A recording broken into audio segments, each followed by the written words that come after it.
Hello, world. Hello, world, man. As always, I appreciate y'all for being here, man. And this is Mike on the mic. Thank y'all so much for being here. And we got our first like set of good breaking news. I mean, not really breaking news because it's been reported now for a couple days. But Ken Dorsey is the first actual like move that's gonna impact our offense drastically. The first ripple effect, if you want to say, the first indication of what we're going to look like next season. So why did we bring in Ken Dorsey? Why? Is it to call plays? Is it to not call plays? Is the fancy still going to do it? Is it to completely change up the offense? Why him? Why a guy who got fired in Buffalo after 10 games in the middle of the season, had a year and a half of offensive coordinator experience, got fired? Had Josh Allen, can't use the excuse didn't have a quarterback. What is it that made him fireable in Buffalo and hireable in Cleveland? And what can we expect him to bring to the Browns? First of all, in his 10 games with Buffalo, let's go over a few little stats he did. He had a turnover rate of 17.3%. That's pretty high. Josh Brady, excuse me, he was the offensive coordinator that they replaced him with, and he had an 11.7 turnover rate. Okay, that's drastic.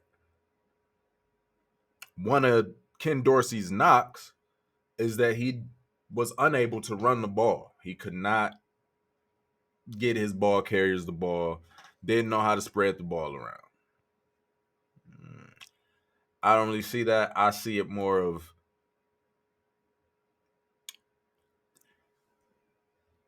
Josh Allen is a unique quarterback.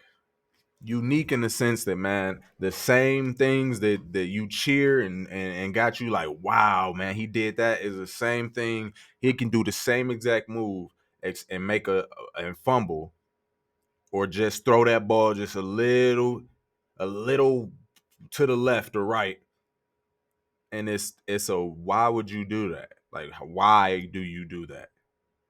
He's that type of quarterback. High risk, high reward. When with him, when it rains, it pours. Also, once he get one pick, man, it's like a domino effect. He's just a turnover machine. Is that Ken Dorsey's fault? He gets, to me, in my opinion, man, when Josh Allen is on, not making those mistakes where you're just like, Josh, what are you doing? You're trying to do too much. Man, he might be the best quarterback in the league when he's on his game. When he's on, man, that dude is ridiculous. I mean, you look at his size, his speed, and he I don't know what anybody could want out of Ken Dorsey in terms of Josh Allen, unless you're gonna tell him not run as much. But their offense was top 10. Top 10. Turnovers, though, the different story. Again, he has 17.3% to when Joe Brady took over. He had 11.7%. Also, their pass success rate and run success rate is pretty different. Pass success rate for Ken Dorsey when he was there was 52%. Pass success for Joe Brady, 45%. 45%. That's worse. But he was running the ball better because Ken Dorsey had a 46% run success and Brady had a 44. So it was more balanced. It was more balanced. Also, Josh Allen took accountability for all the turnovers. Once they got rid of Dorsey, who Josh Allen handpicked, by the way, Dorsey came in and was just Josh Allen's quarterback coach for, I believe, like 3 seasons. Once they got rid of their offensive coordinator at the time, they pretty much leaned heavily on Josh Allen's opinion of who should be next And he specifically wanted Ken Dorsey. That says a lot. He was unhappy when Ken Dorsey was let go. That says a lot. And I'm not talking about like the typical, like, you know, it sucks to see coach go. Like, he was like unhappy. He put it on his own shoulder and said, man, that was on him. You don't really see that often. Again, not to say that this guy does not come with baggage, because for those of you who say Stefanski doesn't run the ball enough and all that, well, you getting a almost a mirror image in terms of he doesn't really run the ball either. That was one of his biggest knocks in Buffalo. Okay, so again, we looking for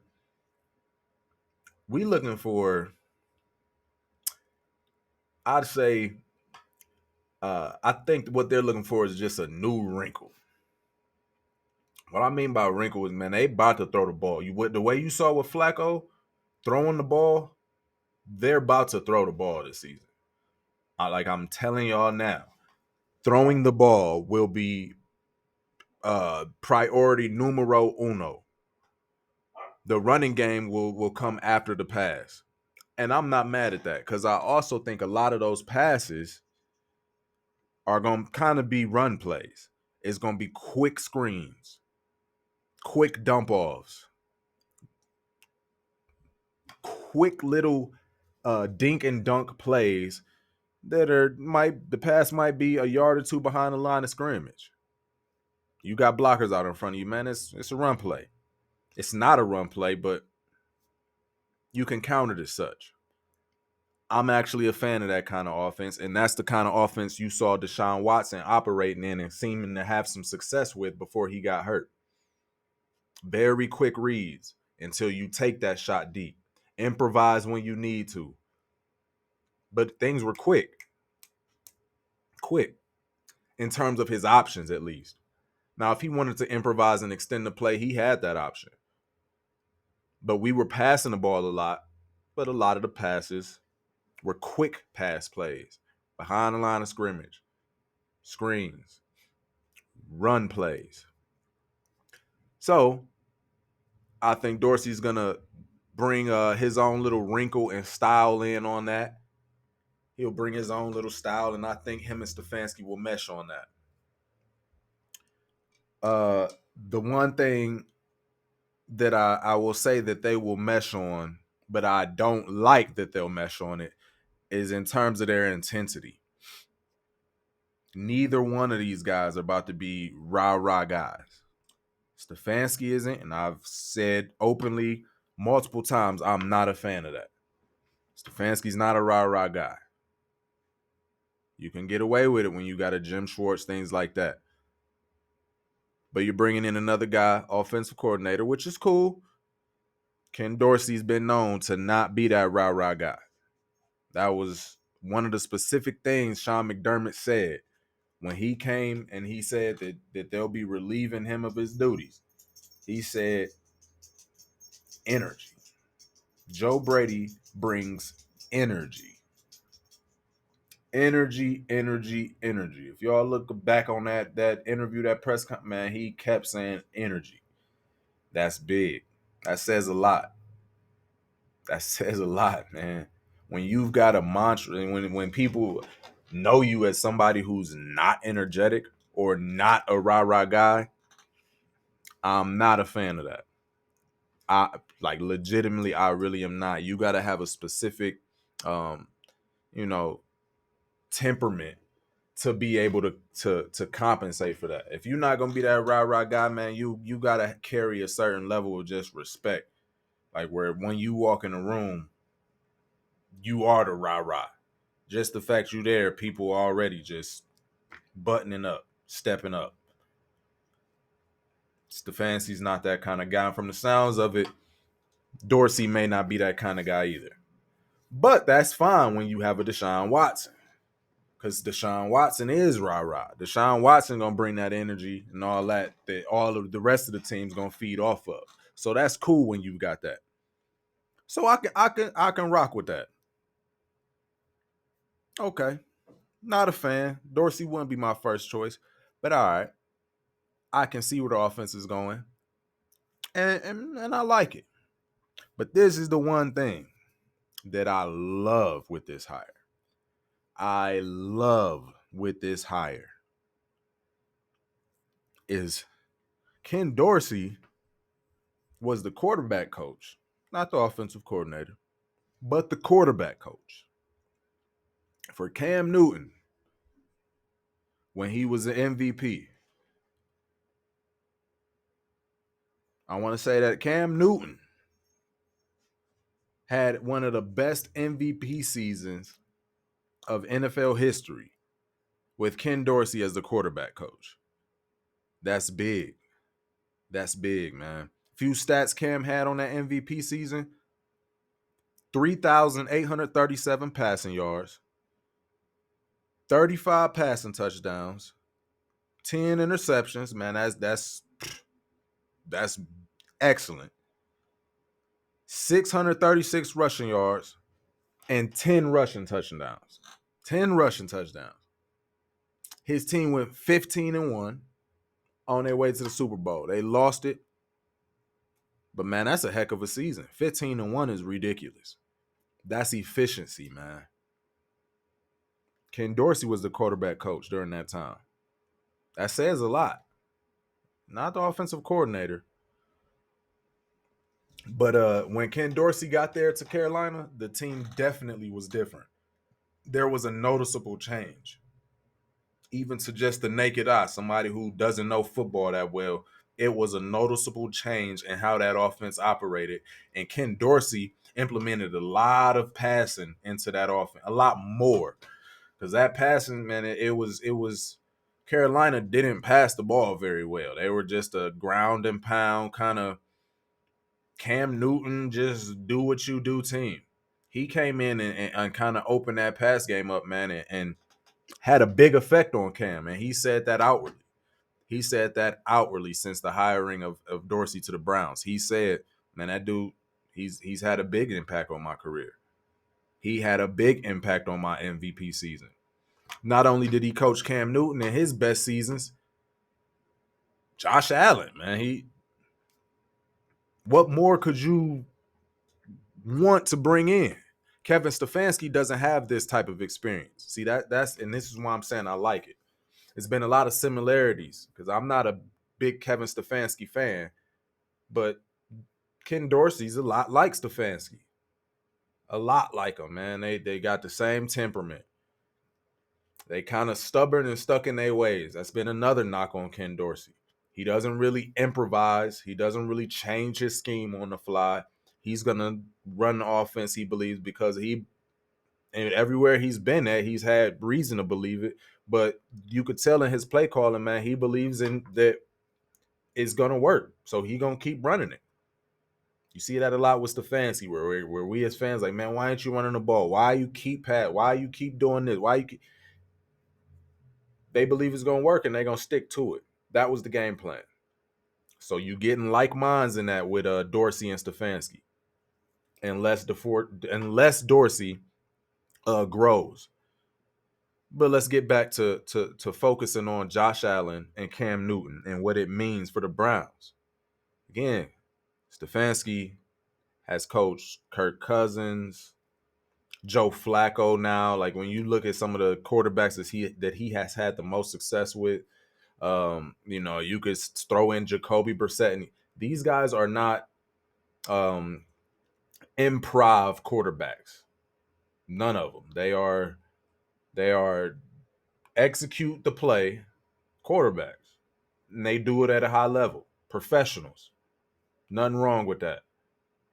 But they are a different caliber. And I'm not even talking about as far as who's better or worse. I'm talking about play styles. You look at the play styles that Stefanski has coached, then you look at the play styles that Ken Dorsey now brings his experience and expertise with. Mobile, improv quarterbacks. Not necessarily going to be just timing. Superhero type guys, no pun intended with Cam Newton. But these are the type of quarterbacks Ken Dorsey is used to coaching. He's He's used to it. And there is a difference, y'all. There's a different type of ego, a different type of style, a different type of swag, a different type of belief in themselves. The reason Josh Allen, a lot of them turnovers is because he like, man, I'm the size of a linebacker and I run like a running back, so I'm about to utilize that. And sometimes it bites him in the butt because he fumbles, or sometimes he feels like he can make any pass because he's got a rocket arm and he throws a horrible pass that he shouldn't have thrown, and is not realistically going to work just because of belief in himself. Sometimes Cam Newton and Josh Allen type guys, they running around so much in the backfield, they could have passed it to a guy that could have got 3-4 yards, but they believe if they extend the play a little longer, they can get 50 yards. So they keep running around. Next thing you know, it's a 15-yard set. These are the type of guys. Jacoby Brissett's not doing that. He's getting rid of the ball before it's even a chance of that happening. Kirk Cousins, not doing that too often. Joe Flacco, these are not the type of guys that's trying to do any of that. If it's not there, they're throwing the ball away. They're going to try to get anything out of the play. Some positivity out of the play. And if it's not there, they'll settle for nothing. Guys like Deshaun Watson, Josh Allen, Cam Newton are looking to hit a home run, are looking to and willing to put the team on their back and the play on their back, period. Their last resort, like you don't see those type of guys really throw the ball away. They're going to try to make something out of nothing. And that's fine. That's fine. Deshaun Watson, before all these injuries and him coming to the Browns, he's talented. Like the dude was the face of the league. He was, if you were going to predict who was about to take the league over, it was going to be Deshaun Watson. He was already doing it. Josh Allen, you see what he is. Cam Newton, MVP, Super Bowl. Like, you see what these guys are. Best believe Josh Allen, Patrick Mahomes, man, that Patrick Mahomes effect is real. He's got the Jordan effect to where, man, if you trying to make it to the finals, like you at the end of your career, you might be telling your grandchildren one day, man, I never went to the Super Bowl. How, Grandpa, when you were so good? You were so dominant. This guy named Michael Jordan, this guy named Patrick Mahomes was on another team, and that dude was generational. Like he luck of the draw. Sometimes you gotta take it. You gotta just take it. It's Josh Allen is a dog, man. He's a beast. He's a beast. Ken Dorsey's coached these type of guys. Whereas I think Stefanski has a disconnect with Watson on that. Stefanski is so used to his Jacoby Brissett's, Joe Flacco's, Kirk Cousins type of guys where, what's the play, coach? That's what you want me to do? I'm going to do just that. 9 times out of 10, I'm going to do just that. He's used to that. And it's hard when you get a guy that's improv and you're not used to that. It's hard, man. Y'all like often as fans, we kind of just gloss over it and be like, man, why isn't it working? You say you a good offensive coordinator, a good play caller. He's a good quarterback. He's a good quarterback. We've seen him have success. It should be easy to just play. It doesn't work like that, man. Comfort. And that's where Dorsey comes in. Because Josh Allen said he loved Dorsey. Cam Newton said he loved Dorsey. I'm all for it. I can see the vision.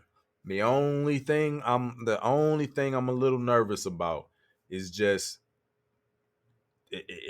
I like to have some difference of opinion. If I was the fan, I want to have a difference of opinion in there. So unless he's gonna let Dorsey call all of the plays and give play calling up, which I hope he does, I truly do, so we can actually have a head coach.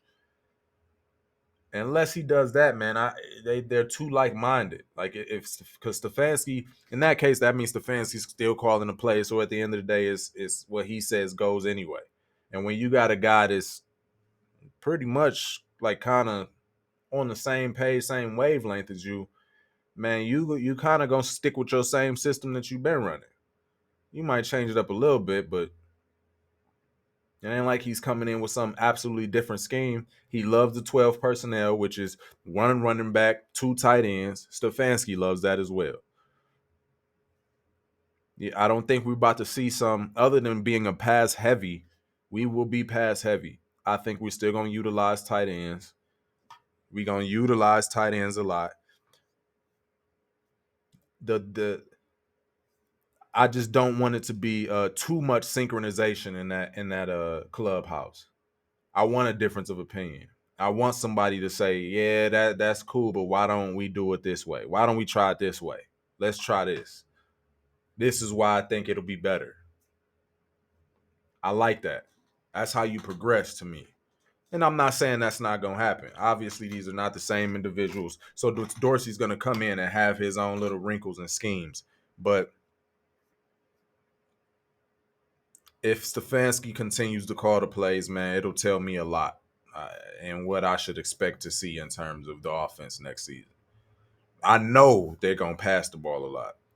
Stefanski showed that he wants to do that. That was not, in my opinion, that was not just a we don't have Nick Chubb and we've got Joe Flacco, so we just going to throw all day offense. That's what Stefanski wants to do with those run plays and a little more. Obviously, when you got Nick Chubb, you're going to do it a little more. But for the most part, we will be passing the ball.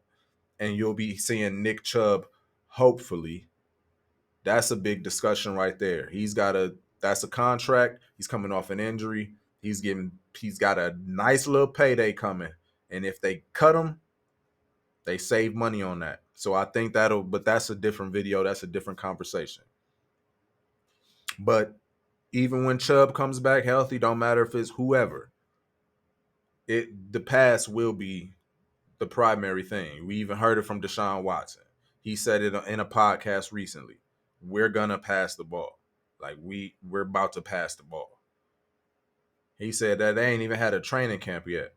That tells me that the writing's on the wall. Because best believe he's been a part of this whole process going on.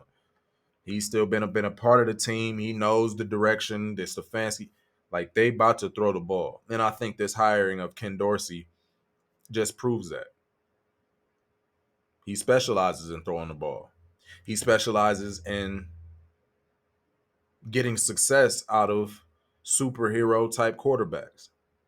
He didn't have much success he has success, but that success kind of got tired to Buffalo because, man, when you go out there and you see Josh Allen's going to have success. Him doing a lot of the plays you see that's amazing, it becomes almost normal to them, man. So when he starts turning the ball over, somebody got to pay, and it wasn't about to be Sean McDermott. He wasn't about to, sacrifice his position. So to me, the odd man out was Ken Dorsey.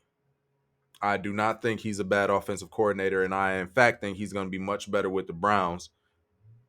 Not only because of all the things that I just recently said, in terms of just his success with other mobile quarterbacks and quarterbacks who are very similar to Deshaun Watson, which Deshaun Watson and Cam Newton are very good friends, by the way. They're very good friends. And Cam Newton, again, has outwardly said his praises for Dorsey. So I love it. I love that. But Ken Dorsey, what was I about to say? I didn't got off track. I don't even remember what I was about to say. But man, this hiring says a lot to me in terms of the passing game. They about to pass the ball heavily, heavily, heavily, heavily. Um, as long as Callahan stays, I need Callahan, the offensive line coach, to stay put. If Callahan leaves, which his son got the Titans head coaching job, some people will say,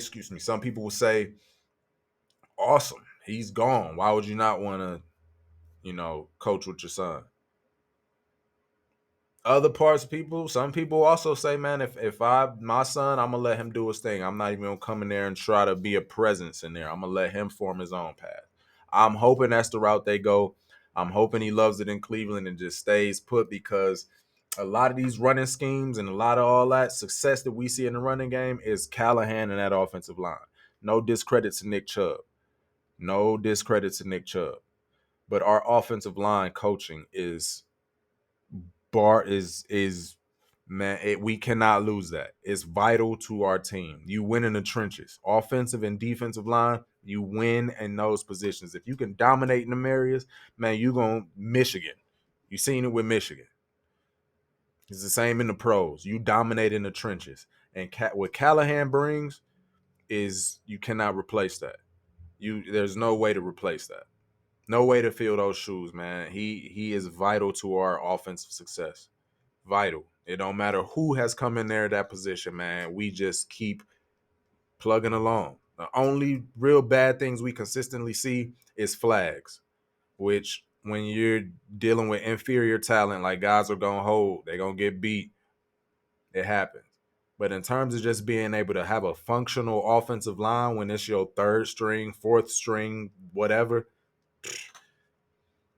he gets the job done. And that impacts obviously the pass and the run, but especially the run.